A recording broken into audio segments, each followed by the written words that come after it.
Waalaikumsalam warahmatullahi wabarakatuh. Apa kabarnya anak-anak? Alhamdulillah, baik Bu. Alangkah baiknya kita berdoa terlebih dahulu memulai pelajarannya. Monggo ketua kelas disiapkan berdoanya. Di tempat duduk siap gerak. Bismillahirrahmanirrahim. Alhamdulillahi rabbil alamin. Ar-Rahmanir-Rahim. Maliki yaumiddin. Iyyaka na'budu wa iyyaka nasta'in. Ihdinas siratal mustaqim. Siratal ladzina an'amta 'alaihim ghairil maghdubi 'alaihim waladdallin. Amin. Berdoa selesai. Di sini anak-anak semuanya absen. Loh, Ya udah absen terlebih dahulu ya. Bu. Nabila, Hadir, Gerda, Hadir, Rati, Hadir, Bu, Dani, Hadir. Haris. Hadir. Semuanya hadir ya. Ya, Bu. Ya, Bu. Sebelum memulai pembelajaran kita explaining terlebih dahulu biar semangat ya. Bu. Kalau ibu bilang gini nanti kalian ikutin ya. Kamu velocity bu, ha, dua, dua. Ayo dimulai dari sekarang. 1, 2, 3. Kamu velocity bu, ha, dua. Oke, terima kasih semuanya. Kalian tahu nggak apa itu perbedaan budaya? Nggak tahu Bu. Di sini Ibu akan menerangkan tentang perbedaan budaya bagi manusia. Kali ini Ibu akan memberitahukan tentang proses pembelajaran dari ini.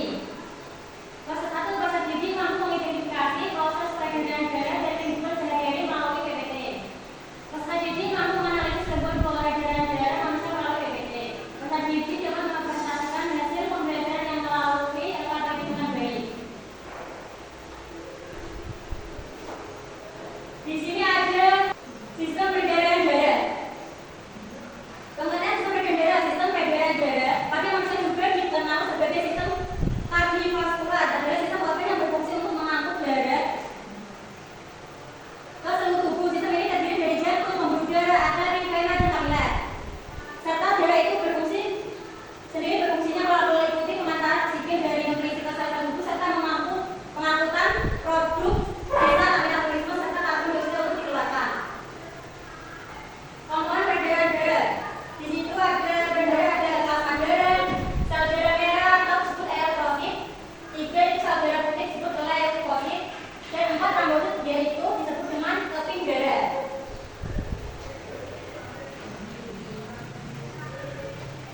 Dan jantung fungsinya pompa untuk mengalir darah ke seluruh tubuh, memiliki 4 ruang, 2 serambi, ruang atas dan 2 bilik ruang bawah.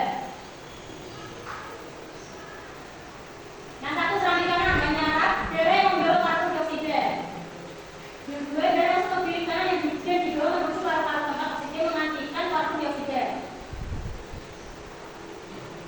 4. 3 darah yang membawa oksigen dari paru-paru masuk ke serambi kiri. 4 darah berkembang ke bilik kiri dan memulai perjalanannya langsung ke seluruh tubuh. Dan selanjutnya pembuluh darah. Pembuluh darah ini adalah tabung atau saluran yang membawa darah ke seluruh tubuh kita. Ada 3 jenis pembuluh darah, vena, arteri, dan kapiler. Ukuran dan fungsinya berbeda-beda. Ini ya.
Baik, presentasi hari ini sangat memuaskan. Berikan tepuk tangan untuk semuanya.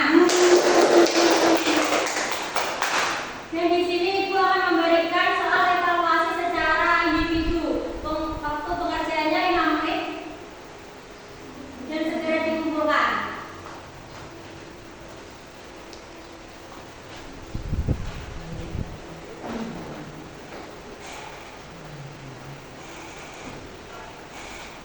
Baik, waktunya sudah 5 menit. Mampu dikumpulkan semuanya.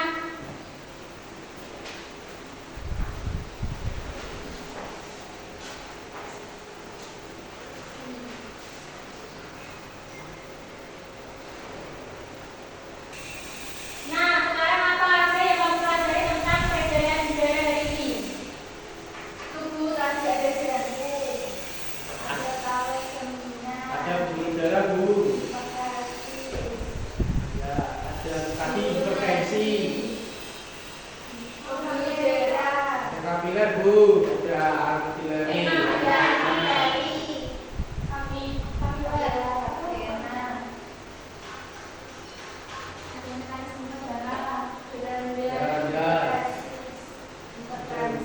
darah tinggi, anemia, embolus, thalassemia.